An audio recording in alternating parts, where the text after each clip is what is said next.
আসতে পারুম না। কেন? আর কই আমি এখানে আসবো না। আরে বলা যায় না রে ভাই। আমি কি কোনোদিন আসবো? ভাই এটা বলা যায় না, কারণ এই যে নারায়ণগঞ্জে শীতলক্ষা ব্রিজ বানাইছে, আমি কখনো ভাবি নাই যে এখানে আসবো। হ্যাঁ, কতবার যে আসলাম। আচ্ছা আচ্ছা। আপনি তো ভ্রমণপিপাসী মানুষ, সাইকেল আছে আসতে পারেন। না না, এই যে কাজ এখানে চাকরি পেয়ে গেলাম, এটা তো জানতামই না। ওই আর কি।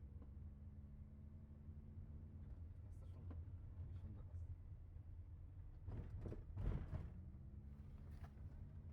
গরম বুদ্ধিমানের কাজ হয়েছে ভাইজান, বুঝছেন? হুম। এদিকে আসে না, পিছন ওই একটু সামনে গিয়ে দেওয়ানবাড়ি এখানে হ্যাঁ, অনেক জ্যাম। লম্বা একটা সময় পার করে। লাইটিং সব লাগাই ফেলছে, হ্যাঁ।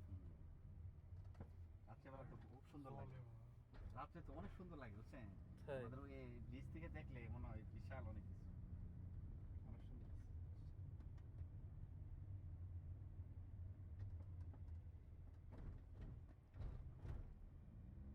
এই জায়গাগুলো শুধু একটু আস্তে আস্তে যাইতে হবে।